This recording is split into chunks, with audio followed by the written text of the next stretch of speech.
Olá, boa tarde. Hoje, 24 de abril de 2024, 14 horas e 38 minutos em Portugal continental, vamos dar início a mais um episódio do estudo do Livro dos Espíritos. Hoje temos o episódio 46.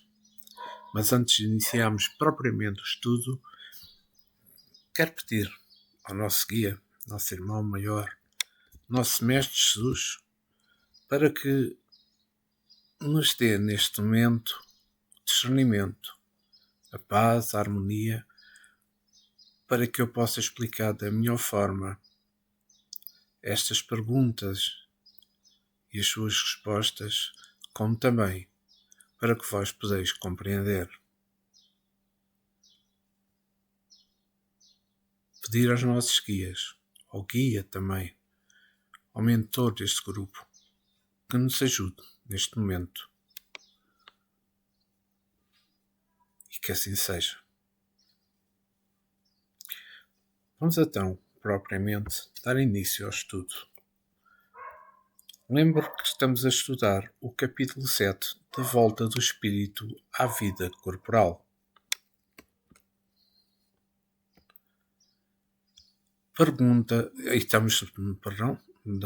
Falando de influência do organismo. Pergunta 367. Unindo-se ao corpo, o espírito se identifica com a matéria? Pergunta Allan Kardec.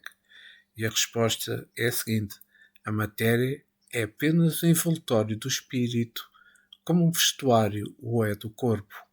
Unindo-se a este, o espírito conserva os atributos da natureza espiritual. Então, nesta pergunta 367, estamos a falar de unindo-se ao corpo, não é?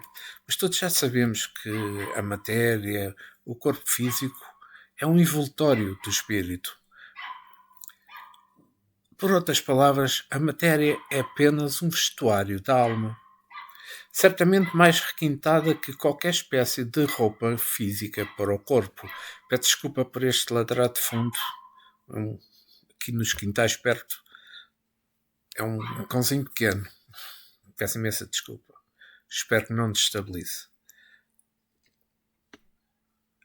A matéria em conjunto, formando um corpo, é dotada de vida, pela força divina que transita na intimidade, como um elo de perfeita harmonia com os vários corpos que o espírito usa de acordo com sua evolução espiritual. Observando, por exemplo, uma fruta, notamos que os corpos que guardam a sua essência se sucedem, desde a película que envolve a semente à casca mais grosseira que a protege afetivamente. Assim é o espírito. É que ele se reveste de vários corpos para cumprir a sua missão no mundo. Vejamos assim, mesmo onde trabalhamos, de outra forma, no mundo espiritual, necessitamos de muitos corpos para a estabilidade dos nossos dons espirituais. Um outro exemplo bem simples é a água que corre para as casas. Não pode lá chegar para o seu consumo sem os canos que as conduzem. As caixas de água, por exemplo, as torneiras, os filtros, etc, etc, etc. Isto é, nada mais, nada menos que Deus operando em toda a parte, mas com um só espírito, na diversidade dos seus filhos do coração. Há uma coisa que temos que tomar como realidade. O espírito não herda da matéria. Ele se aconchega a ela para manifestar os atributos que constituem o espírito, que estão ligados ao espírito. Mesmo que se encontre barreiras enormes, ele consegue mostrar o que é pelos canais dos seus poderes espirituais. Eu acho que é importante para o homem estudar a si mesmo. Nunca começaram onde terminam as faculdades, principalmente quem é espírita. Deve conhecer primeiro a sua veste de carne, para que possa com facilidade adentrar aos outros corpos. É nesse avanço que se poderá sentir a verdade e dizer: estou conhecendo a mim mesmo por dentro da verdade, em busca da libertação. O espírito condiciona o corpo, por vezes apaga as suas aptidões, no estado de prova, mas elas não morrem. Podem atrofiar-se para que ele, no porvir, cresça mais. As provas são o despertar da alma para uma aventura maior. Mesmo com a doutrina espírita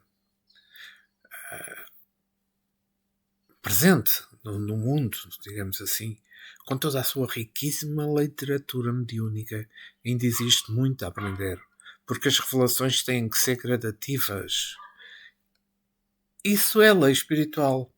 Mesmo grandes instrutores do mundo estão tentando filtrar essas revelações, porque na verdade, onde não pode ser dita, pode causar desarmonia, pelo contrário, desarmonia.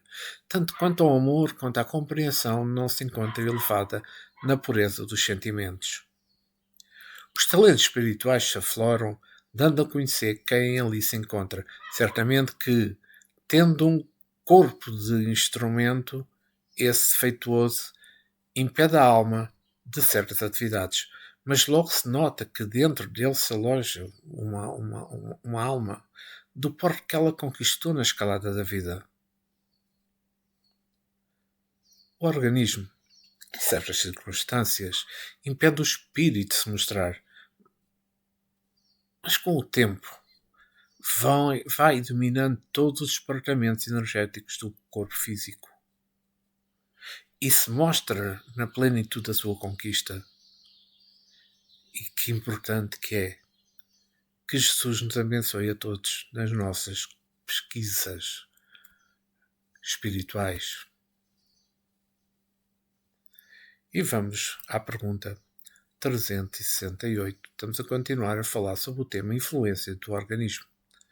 Na pergunta 368, Kardec questiona: após sua união com o corpo, exerce o espírito com liberdade plena as suas faculdades? E a resposta é a seguinte: assim, o invólucro material é obstáculo à livre manifestação das faculdades do espírito, como um livro opaco ou é à livre irradiação da luz? Pergunta Allan Kardec novamente. É como um livro, como um vidro opaco, respondem os espíritos. Allan Kardec faz aqui um pequeno comentário a esta pergunta 367. Pode-se comparar a ação que a matéria grosseira exerce sobre o espírito à de um charco lodoso sobre um corpo nele mergulhado, ao qual tira a liberdade de movimentos. Olha que importante é este comentário de Allan Kardec. É que aqui, nesta pergunta 368, nós estamos a falar da união com o corpo. É que nós sabemos, após a união com o corpo, o espírito sente enfraquecidas as suas faculdades mais nobres. Principalmente quando os órgãos não correspondem às necessidades exercitadas no cômputo das suas obrigações. Eis que porque a variedade de dons é enorme. Os homens ignoram os valores que possuem no coração, o que deve ser despertados paulatinamente pela força do tempo, em conjunção ao progresso. Cada corpo com o qual o espírito se reveste é certo entrave para a alma, mas é nessas prisões necessárias que ela desenvolve as suas faculdades espirituais, como eu falei anteriormente. É que as vestes dos espíritos são muitas e elas igualmente despertam os seus valores, porque nada fica inerte na criação de Deus. Tudo cresce para a frente e para o lado. É lógico que o espírito do fardo físico se encontra mais desembaraçado, do modo que a sua inteligência expande os seus recursos espirituais. E o corpo filtra isso. Esse impulso divino para que haja esforço mais intenso no despertar dos dons espirituais. O homem ainda é ignorante acerca das funções dos variados corpos que o espírito possui, como nós sabemos, não é? o vós sois Deus é motivo de esperança para todos nós. Recordam-se estas palavras. Estamos sempre alcançando mais à frente e com certeza de alcançar muito mais à frente até alcançarmos o infinito. É que o espírito é comandante da organização fisiológica. Quando o encarnado, o espírito com corpo, como nós estamos aqui na Terra, é submetido aos diversos impedimentos, como o homem dentro de um escafandro nos cheios das águas. Recordam-nos aqueles escafandros antigos que os homens faziam mergulho, cheios de perigo e, por vezes, agitadas. É como querer ter a mesma liberdade de correr na floresta como na campina. É que o ar é leve e pode-se movimentar nele com agilidade, mas no luz ao sal as dificuldades são bem maiores. Isto é o corpo de carne. Não podemos esquecer que raros casos, há espíritos, claro, que dominam mais faculdades da matéria e expressam com mais liberdade o que são. O primeiro sinal é o seu esforço gigantesco no sentido de libertar-se, e outro é a assistência dos espíritos superiores usando as suas faculdades para desempenho. A matéria é sempre um obstáculo para a alma. Mas essas dificuldades somam muitas vezes para que o trabalhador avance lutando para vencê-las, esforçar-nos. Não podemos esquecer os grandes vultos da humanidade. Eles usaram muitos meios para se libertarem da opressão da matéria a fim de se manifestarem, mesmo dentro delas, com as qualidades espirituais, servindo de exemplo para os outros de menor expressão que copiassem os seus valores. É para que devemos nos esforçar, onde quer que estejamos. Observar os valores morais dos que possuem e os meios de adquiri-los, lutando por essa libertação na conjuntura da nossa intimidade. Claro que o preço é alto, mas devemos pagá-los sem reclamação. As rejeições, sim, devem surgir nos caminhos.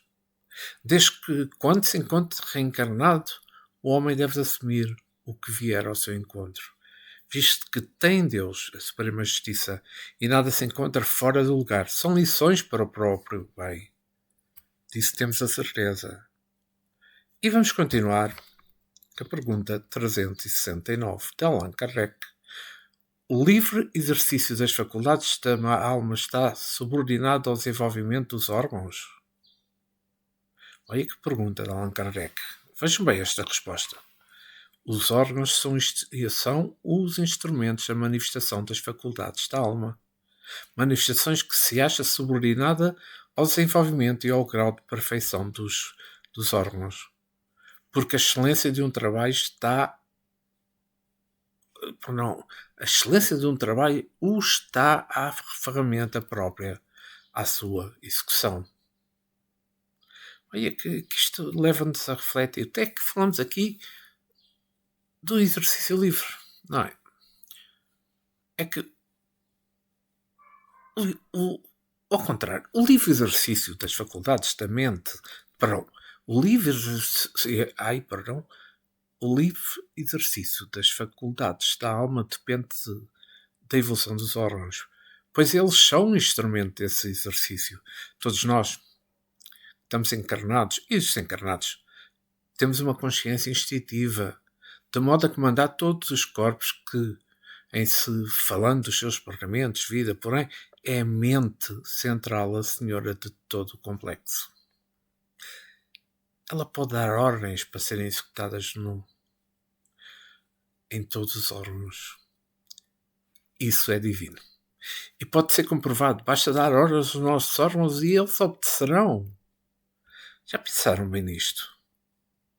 Neste exercício, eles ganham mais amplitude e evolução dos seus comportamentos, de sorte a oferecer ao espírito melhores funções, para que ele se manifeste com mais facilidade as suas faculdades. É que a própria faculdade se apoia no físico. Certamente é o valor do espírito, mas corre pelos canais fisiológicos, obedecendo a certas leis. É o relacionamento, como é dizer, entre dois mundos. Tudo o que existe se comunica com o seu semelhante, dentro do padrão a que pertence. Nada existe isolado. As linhas de entendimento são diversas na diversidade da inteligência. É que quando o Espírito da Verdade respondeu a Allan Kardec que o Espírito intelectualiza a matéria, isto foi no sentido de que a matéria tem as suas possibilidades, bastante que seja movida pela inteligência espiritual. Reflitam sobre isto, que é extremamente importante. É que esta é uma verdade que se encontra escondida nas obras do tempo e que o Espiritismo veio trazer à luz, colocá-la acima do, como é dizer, no mastro do veleiro. A alma, para se manifestar no mundo físico, certamente precisa de instrumentos compatíveis com tal empreendimento. E o instrumento ou instrumentos são os órgãos que, estando eles em perfeita harmonia, proporcionam desempenho sem embaraços. O codificador do Espiritismo somente pôde fazer o seu trabalho de manifestá-lo, encontrando médicos com grandes recursos mediúnicos para corresponderem às necessidades da época. Os seus órgãos estavam livres como instrumento para os espíritos falarem aos homens, compondo assim os livros da codificação espírita. A continuação da doutrina espírita carece de outros medianeiros, como se costuma dizer, para que surjam novas revelações acerca da vida, para que os homens vejam Cristo onde Ele sempre está, como dirigente do planeta e como caminho ferrado e vida.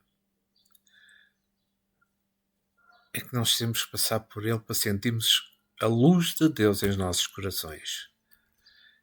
É necessário um corpo bem ensinado, acostumado com vibrações elevadas para servir os instrumentos, servir de instrumento aos benfeitores espirituais, bem como para a sua própria manifestação e, consequentemente, dos valores conquistados.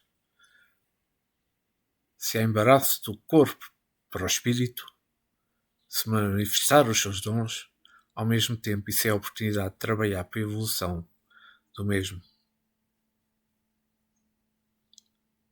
Lembremos da fala de Paulo, o apóstolo: em tudo dai graças. Recordam-se? Pois pensem nisso. E vamos à pergunta 370. Da influência dos órgãos se pode interferir... da influência dos órgãos se pode inferir a existência de uma relação entre o desenvolvimento do cérebro e das faculdades morais e intelectuais? Pergunta Allan Kardec. O Espírito responde de uma forma muito direta: não confundais o efeito com a causa. O Espírito dispõe sempre da faculdade que lhes são próprias. Ora, não são os órgãos que dão as faculdades, e sim estas que impulsionam o desenvolvimento dos órgãos. E Kardec reforça a pergunta: dever-se-á deduzir daí que a diversidade das aptidões entre os homens deriva unicamente do estado do espírito? A resposta é a seguinte: o termo unicamente não exprime toda a exatidão o que ocorre. O princípio dessa diversidade reside nas qualidades do espírito, que pode ser mais ou menos adiantado. Como, porém, se leva em conta a influência da matéria, que mais ou menos se receia o exercício das suas faculdades. E Kardec faz um comentário que eu acho que é muito importante e vou lê-lo. Encarnado, traz o espírito certas predisposições E se admitir que a cada uma corresponde no cérebro um órgão, o desenvolvimento desses órgãos será efeito e não causa. Se nos órgãos estivesse os princípios das faculdades, o homem seria máquina sem livre-arbítrio e sem a responsabilidade dos seus atos. Forçoso estão fora a admitir que os maiores génios, os sábios, os poetas, os artistas, só o são porque o acaso lhe deu órgãos especiais, de onde seguiria que, sem esses órgãos, não teriam sido génios, e que assim o maior dos imbecis houvera podido ser um Newton, um Virgílio, um Rafael, desde que certos órgãos se achassem providos. Ainda mais absurda se mostra a semelhante hipótese. Se aplicarmos as qualidades morais, efetivamente, segundo esse sistema, um Vicente de Paulo, se a natureza o dotara de tal ou tal órgão, poderia ser um acelerado, e o maior dos acelerados não precisaria senão de um certo órgão para ser um Vicente de Paulo. Admita-se, ao contrário, que os órgãos especiais, dando existam, são consequência que se desenvolvem por efeito do exercício da faculdade, como os músculos por efeito do movimento. E a mesma conclusão irracional se chegará. Sirvamo-nos, de uma comparação trivial à força de ser verdadeira. Por alguns sinais fisionómicos se reconhece que um homem tem o vício da embriaguez. Serão esses sinais que fazem dele um ébrio, ou será a ebriedade que nele imprime esses sinais? Pode-se dizer que os órgãos recebem o cunho das faculdades. Pois, este comentário, por vezes está aqui, acho que torna-se um pouco confuso. Vou tentar, porque estamos a falar na pergunta 370 e estamos a falar de como os espíritos superiores mencionaram efeito e causa. É que é importante que não nos confundamos com efeito com causa. Os efeitos nos mostram que existe uma fonte de todas essas consequências. Todas as faculdades da alma dimanam dela mesmo, e quando encarnada ela se serve dos órgãos para se mostrar ao mundo tal e qual é, na soma das suas qualidades espirituais. Os efeitos são anúncios de que existe uma causa. Certamente que os órgãos materiais como instrumentos dos espíritos estão danificados. Esse encontra dificuldades para expressar os seus sentimentos e dar a sua mensagem, falada e por vezes escrita em seus irmãos de caminho. Ainda mais existe a comunicação entre os dois mundos, desde quando o homem é homem, e a matéria fica no meio das duas inteligências, servindo-se como ampliadora e às vezes condensadora. Um reduz e outro amplia as suas vibrações, para que exista aqui uma sintonia de entendimentos.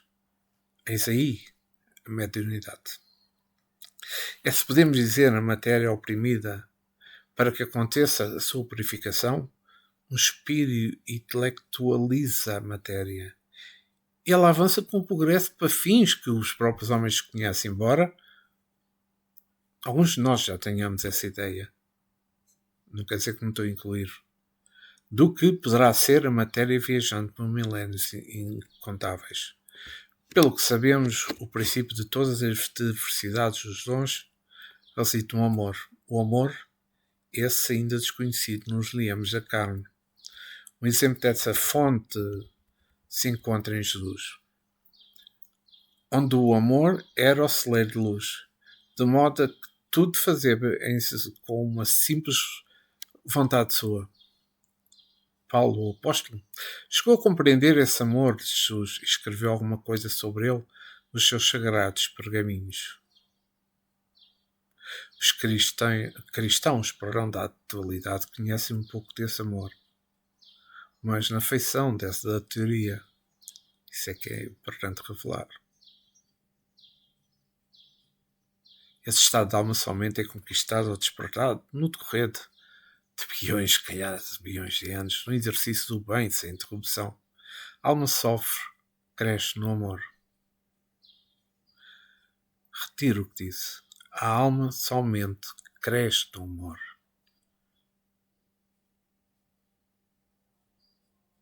Peço desculpa. Volto a repetir. A alma somente cresce no amor. Ele, por enquanto, se encontra dividido no mundo, para que os homens possam suportar a verdade mais profunda. É o Espírito encarnado aqui na Terra. Quando em duras provas temos os nossos órgãos dificultando criando dificuldade para que se possa expressar as nossas atividades, que são interrompidas, no sentido que os sentimentos se eduquem para as novas tarefas que vão vir. Nunca parei a matéria da matéria nasceram as faculdades inteligentes.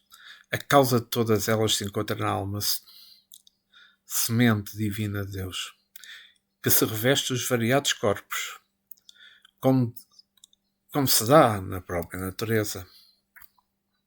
Pode-se dizer que o universo é o corpo de Deus, tornando-se visível para os habitantes dos vários mundos. Esses mundos, como os espíritos, são instrumentos da vontade de Deus em todas as suas direções da vida. Para confirmar a existência desse Pai de amor, basta verificarmos entre as coisas com que lidamos o que não foi criado pelos homens. Quem as criou? A mecânica do universo e a harmonia da criação parte de uma causa divina, como sabemos, não é? Na sublime expressão do próprio amor.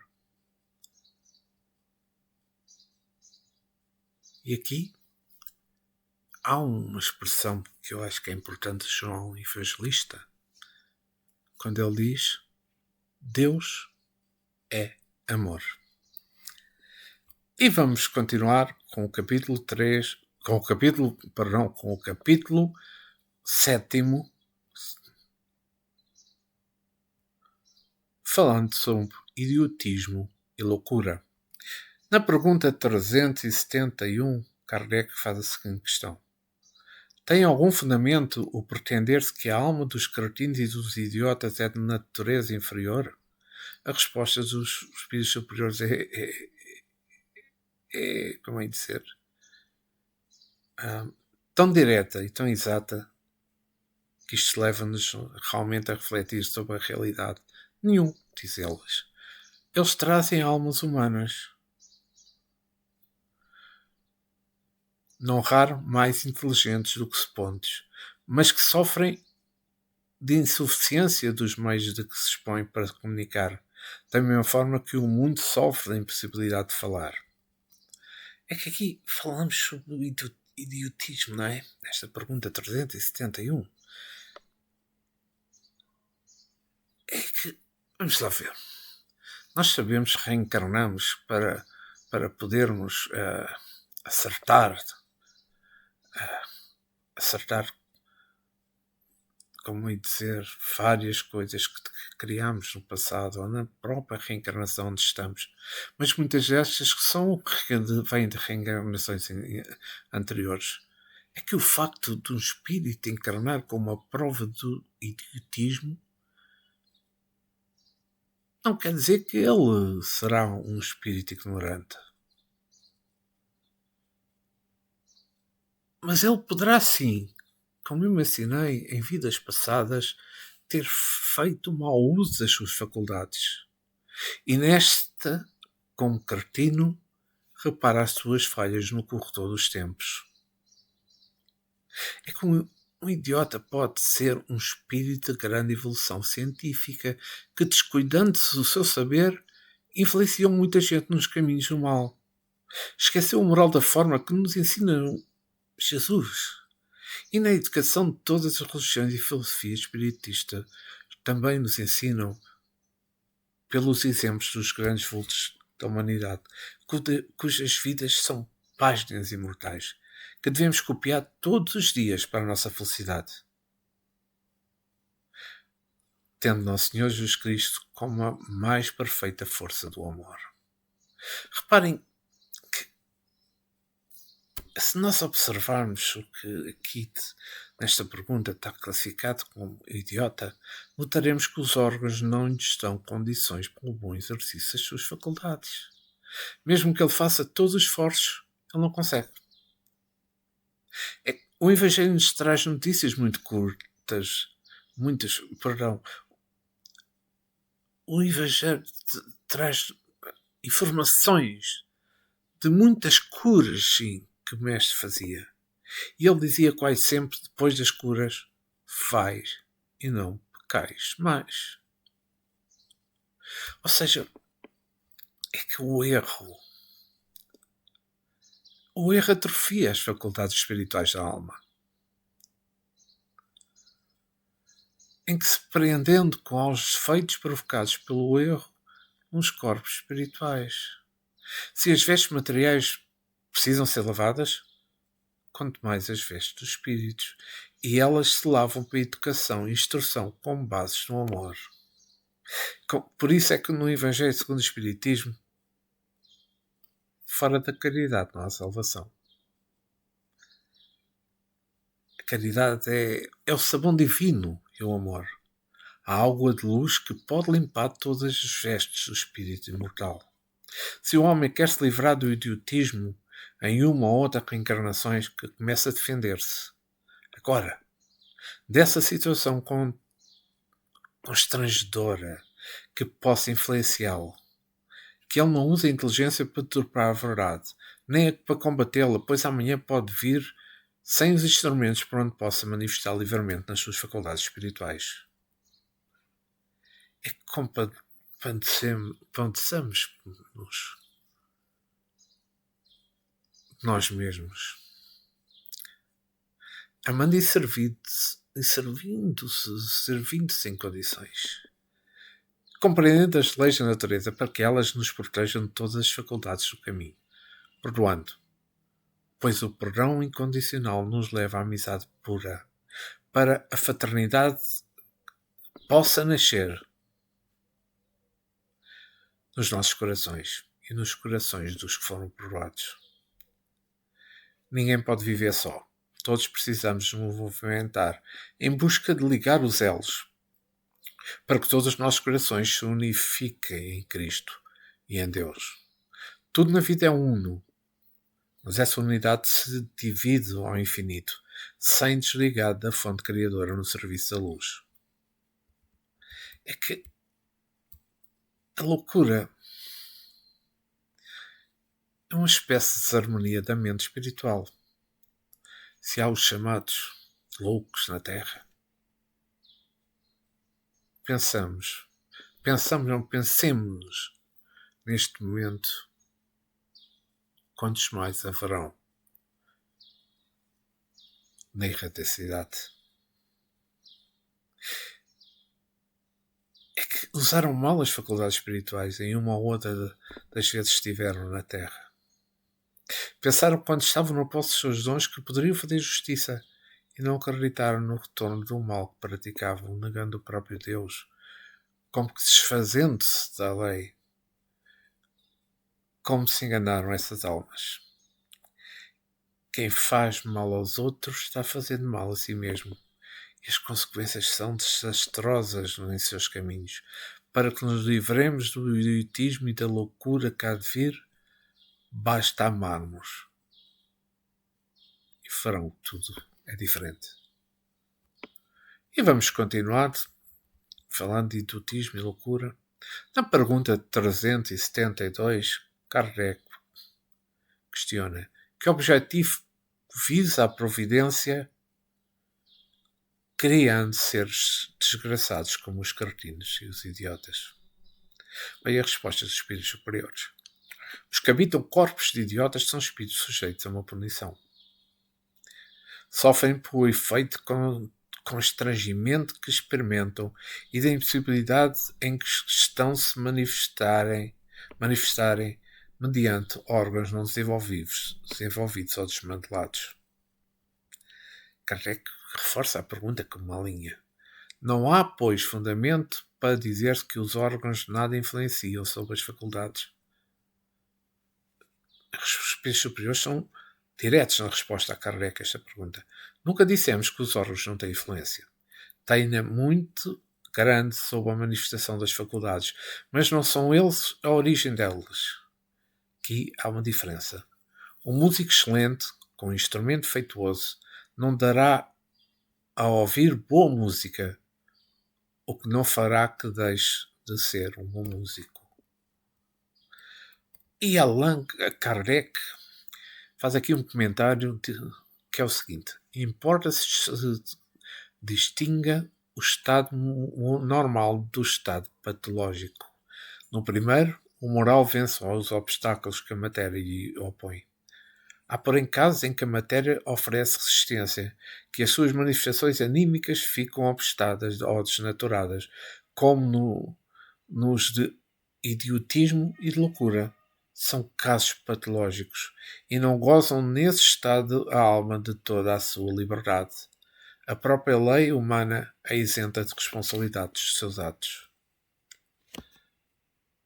Então, aqui nesta pergunta 372, nós estamos a perceber qual é o objetivo do idiotismo, digamos assim. É que o objetivo visado pelas leis de Deus ao colocarem um espírito em um corpo de cretino ou idiota é nada mais, nada menos que a educação da alma. Somente a educação da alma, como vimos pelas respostas dos espíritos superiores. Reparando as faltas do passado, o espírito se educa com o tempo. E aí compreende que não compensa fazer mal a outros. A matéria não influencia o espírito para que essa possa errar. Porque a matéria não pensa, a matéria não fala. O campo material é obediente à alma que o comanda em todos os rumos. O idiota, tanto como o chamado cretino, sim, encontra desarmonizado na sua estrutura mais íntima, e com isso o complexo físico toma as formas das suas violências. O que o espírito faz ou deseja para os outros, age como uma prece, impedindo as forças superiores que seja feito com ele mesmo.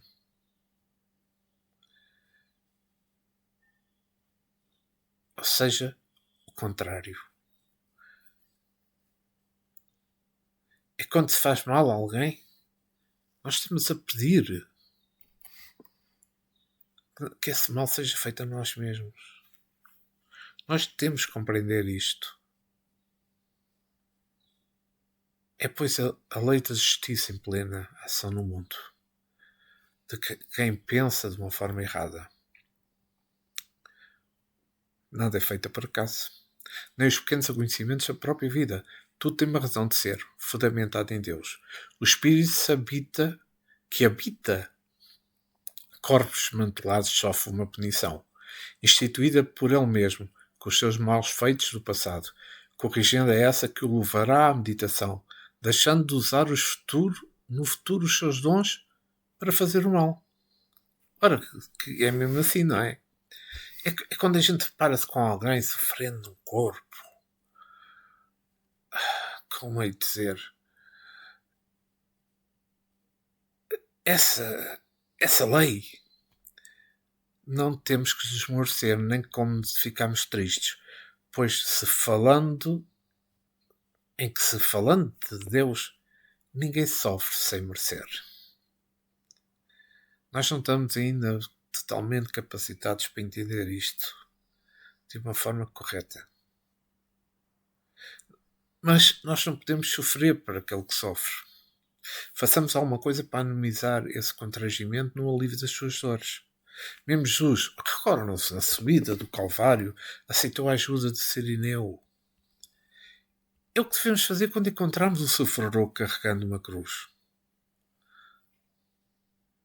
Os órgãos têm certa influência sobre as faculdades do espírito. No entanto, os dons espirituais não decrescem com o impedimento da matéria. Esses dons pertencem ao espírito e o espírito não regride, sempre avança.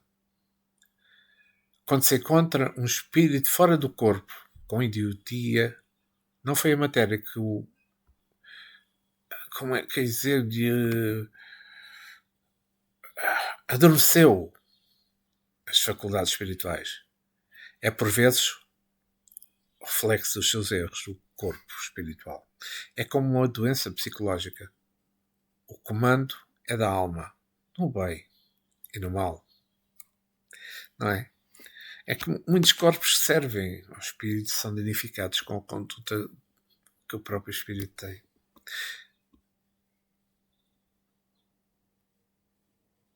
É que, se nós vamos refletir um pouco,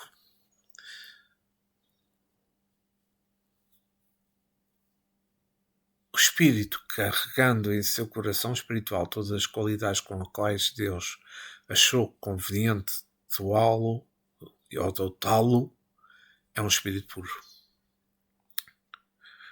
Porque Deus não resolveu doá-lo, porque tudo tem o seu merecimento. É que Cristo é o padrão que todos devemos seguir, para que não erramos no caminho, para não tenhamos caminhos que nos conduzem a erros que nos irão prejudicar no futuro. É que a felicidade nos espera cheia de esperança ao andarmos com Jesus no coração. O maior prémio dos que trabalham dentro de si para melhorar, daqueles que fazem caridade em todas as suas diversificações, dos que encontram no amor a própria razão de ser, é a tranquilidade imperturbável da consciência. E que bom quando nós temos a consciência tranquila.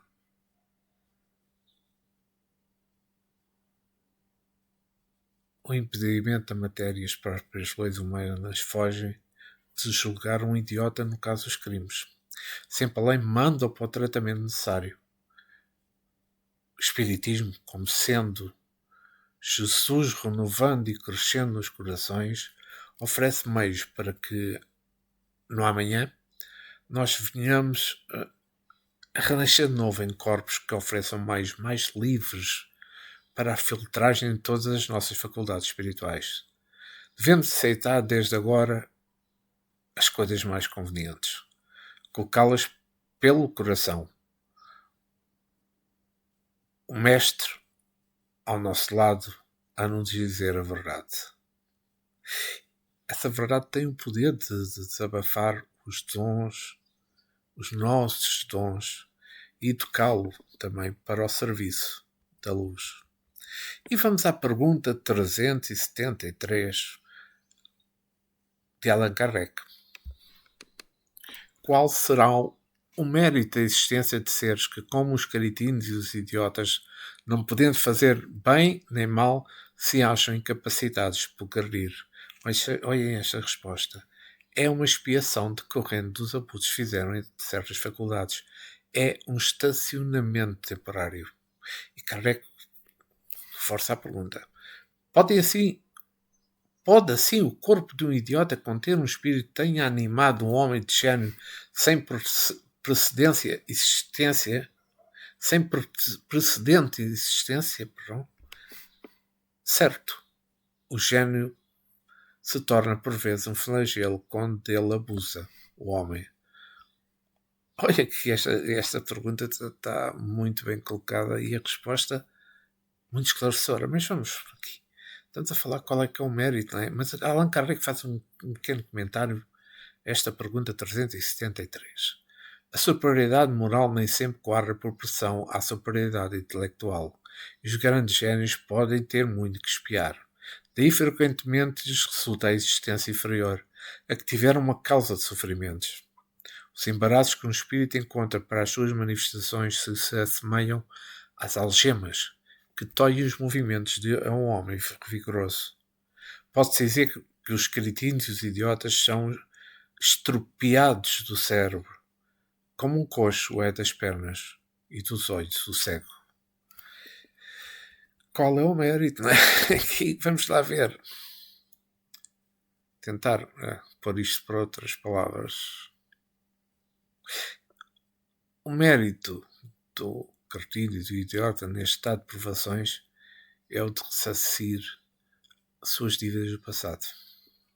Aparentemente, eles estão paralisados no progresso. No entanto, eles estão progredindo, ainda que lentamente, porque estão impulsionados, aliás, pela força da lei. O esforço próprio se encontra cerceado para assimilar as lições na vigilância da justiça. Quando uma alma se encontra em seu reparo, como neste caso, na fermentação dos seus valores, digamos assim, não quer dizer que parou no tempo e no espaço. Nada para, tudo se move na dinâmica de Deus. É o processo do despertamento da luz interior para alcançar valores maiores. O mérito é muito grande quando um espírito recebe a dor em seus caminhos. É por ela que a alma conhece a libertação espiritual. Aparentemente ela assombra quem sofre. Porém, no fundo, ela é a luz que nos faz entender o amor do Pai para com todos nós. A dor neste estado a que me estou a referir é uma expiação decorrente do abuso que fizeram as suas faculdades espirituais. São as reações das ações maléficas de uma ou de outras vidas passadas.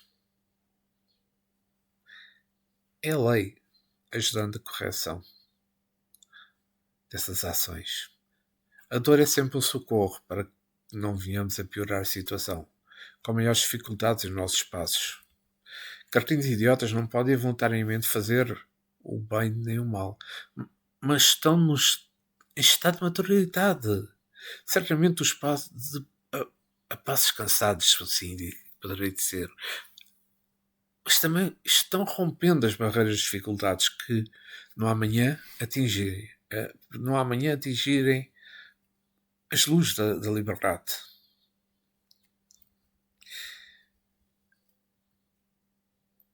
Por vezes também, o corpo de um idiota prende um gene da ciência para mostrar a necessidade de desmoralizar-se.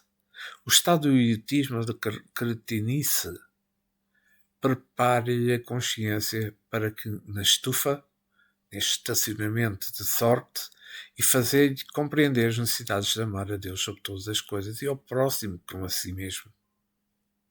Coisas que não passaram pela sua mente quando se encontrava na violência, dirigindo instrumentos de morte.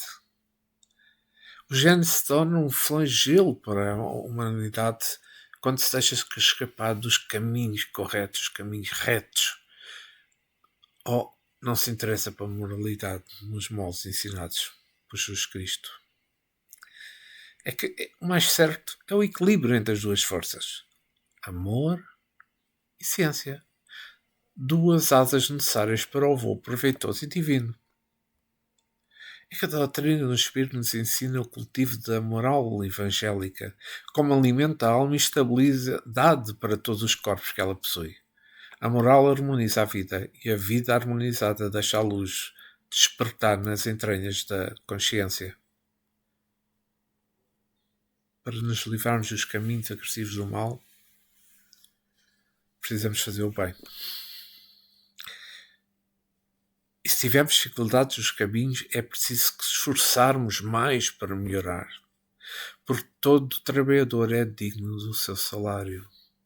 Deus nunca se esquece dos seus filhos, principalmente aqueles que se esforçam para crescer ante a sua luz. Trabalhemos. E vamos à pergunta 374, de Allan Kardec.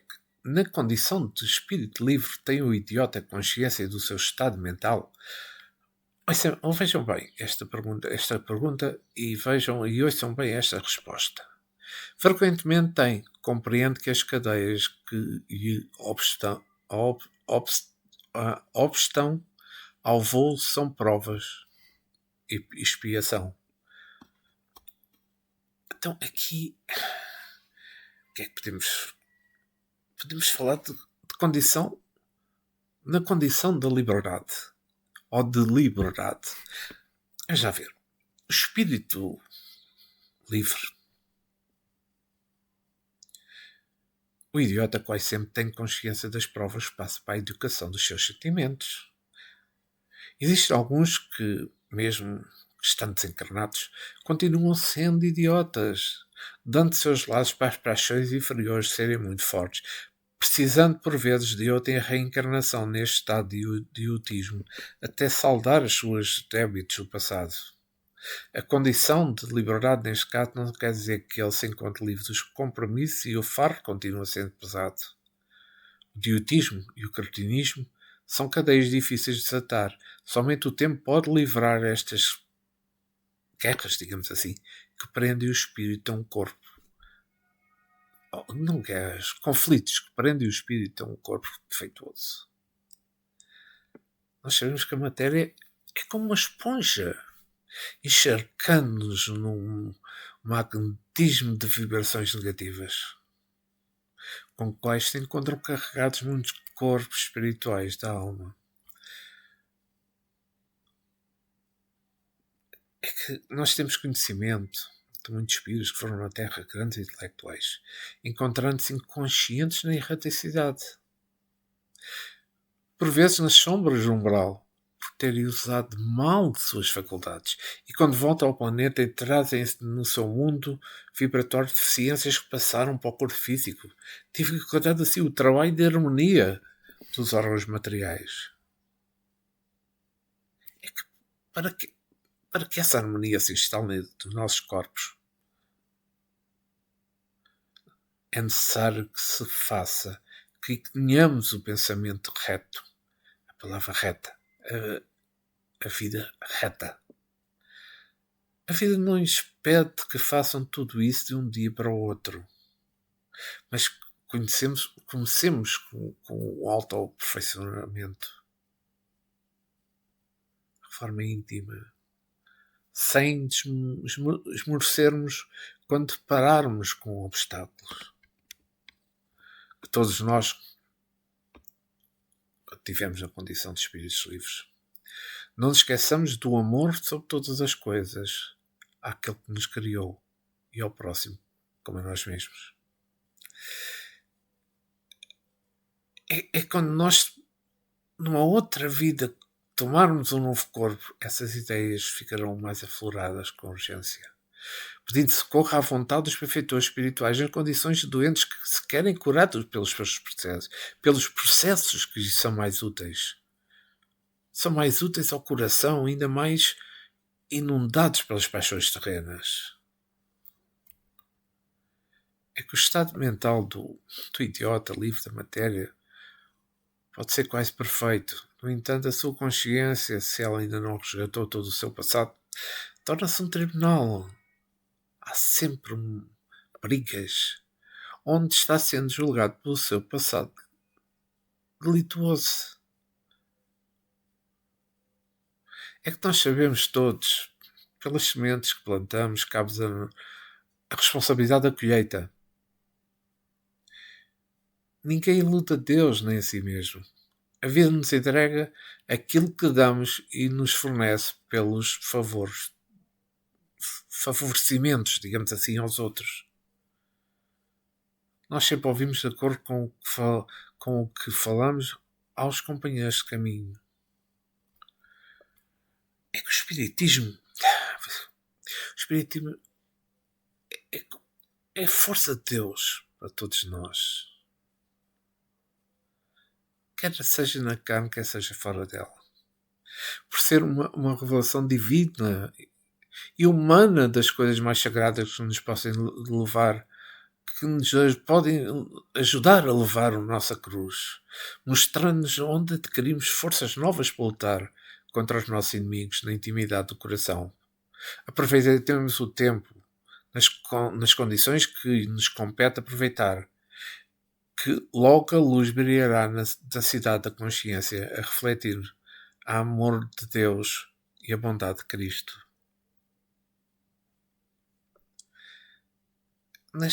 Com esta pergunta, eu acho que podemos refletir que os idiotas e os cretinos não são por acaso. Que não existem. estão em processo de educação. Para que a sua sabedoria não seja vã diante da sabedoria do Criador. Pensemos nisto. Eu acho que estamos a falar de perguntas que têm tanto que nós podemos refletir. E vou à pergunta 375. Continuamos a falar de idiotismo e loucura. Qual na loucura a situação do espírito? Olhem bem para esta resposta do espírito superior. O espírito, quando é liberado, recebe diretamente as suas impressões e diretamente exerce a sua ação sobre a matéria. Encarnado, porém, ele se encontra em condições muito diversas e na contingência de só o fazer com o auxílio dos órgãos especiais. Altere-se uma parte ou um conjunto de tais órgãos e eis que se interrompem no que destes expendam a ação e as suas impressões. Se perder os olhos fica cego, se o ouvido fica surdo, etc. Imagina agora que seja um órgão que presida as manifestações da inteligência, ou atacado ou modificado, parcial ou inteiramente. E fácil-te será compreender que só tendo o espírito a seu serviço órgãos incompletos ou alterados, uma perturbação resultará de que ele, por si mesmo e no seu foro íntimo, tem perfeita consciência, mas cujo curso não lhe está nas mãos de ter. E Kardec reforça a pergunta: então o desorganizado é sempre o corpo e não o espírito? E os espíritos respondem: exatamente, mas convém não perder de vista que, assim como o espírito atua sobre a matéria, também esta rege sobre ele, dentro de certos limites, e que pode acontecer impressionar-se o espírito temporariamente com a alteração dos órgãos pelos quais se manifesta e recebe impressões. Pode mesmo suceder que, para com a continuação, durando longo tempo a loucura, a repetição dos mesmos atos, cabe por exercer sobre o espírito uma influência de que ele não se libertará senão depois de haver libertado de toda a impressão material. Então, vamos aqui. Estamos a falar então de loucura aqui, nesta pergunta 375. Vejamos. O pensamento tem uma grande função no espírito, como sabemos, de despertar nas entranhas da alma as qualidades espirituais de forma em forma, programa de talentos onde Deus depositou o seu amor. O pensamento nos seus fundamentos vem de Deus como uma força divina, de modo que o humano, ou mesmo o espírito livre, plasma nele o que ele, espírito, é na conjuntura de uma escala a qual atingiu oferecer-se. Torna-se semente aqui, de forma que somos todos responsáveis pelo que sememos. Como vimos nestas respostas, a loucura é uma distorção da força mental em uma ou várias reencarnações. Ela não tem o poder de desequilibrar o espírito, que é toda a harmonia, por ter saído da harmonia superior, mas causa impressões, como que condicionamento das ideias que o próprio espírito formula. É que as ideias são filhas de quem as faz, só que não têm o poder de desarmonizar as fibras mais íntimas da alma. São como sugestões que levam ao desequilíbrio de corpos, que servem para ao espírito como veste, e formam um clima de perturbação onde vive a alma. Estamos tentando, ou seja, isto quer dizer que a obra de Deus é perfeita. A razão pura nos diz que mãos perfeitas podem nascer imperfeições. O espírito foi criado simples e ignorante, porém com todos os recursos que tornam um ser sol diante da criação, é neste sentido que quase tocamos a palavra evolução pelo despertamento dos dons da alma. o espírito ao receber um corpo não se traz algum. Ou um corpo, se esse corpo traz alguma deficiência, sofre por isso. De modo que as suas faculdades sejam reduzidas ou mesmo paralisadas.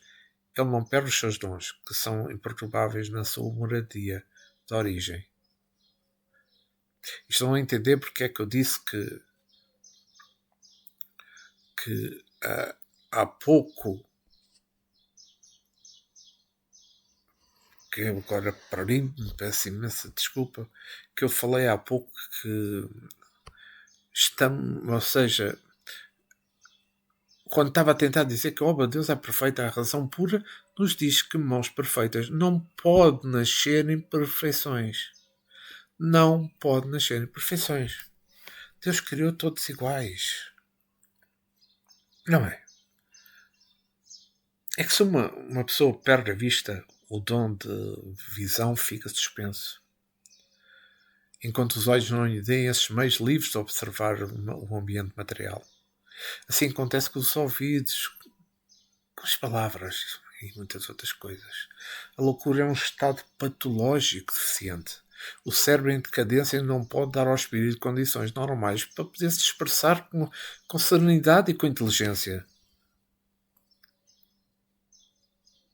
Mas no livro dos espíritos, que em muito casos o espírito diz-nos, aliás, que em muito casos o espírito livre mantém-se louco por falta de consequência de ideias desorganizadas que repetiu durante a existência toda, é pois o condicionamento dos pensamentos inferiores.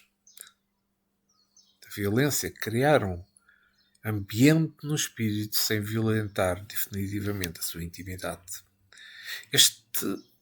Ou seja, também pode o espírito reencarnar e dar continuidade à sua loucura, que será puramente psicológica, visto que o cérebro físico demonstra a deficiência. São casos registados pela própria ciência e também alguns livros espirituais mencionam isso.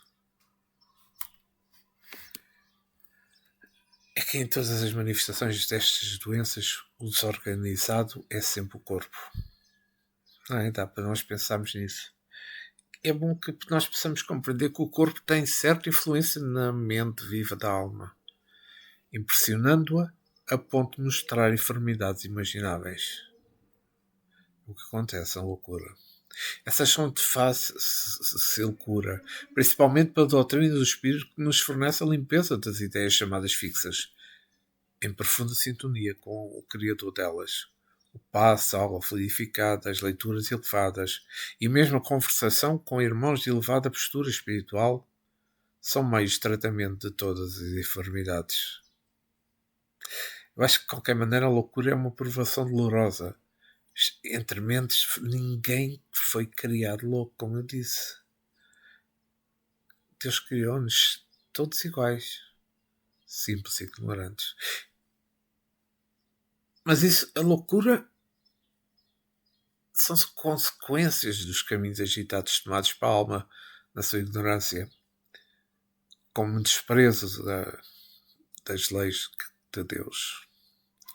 Sofremos por ignorar e sofremos mais por conhecer os caminhos da luz e escolhemos o caminho da treva.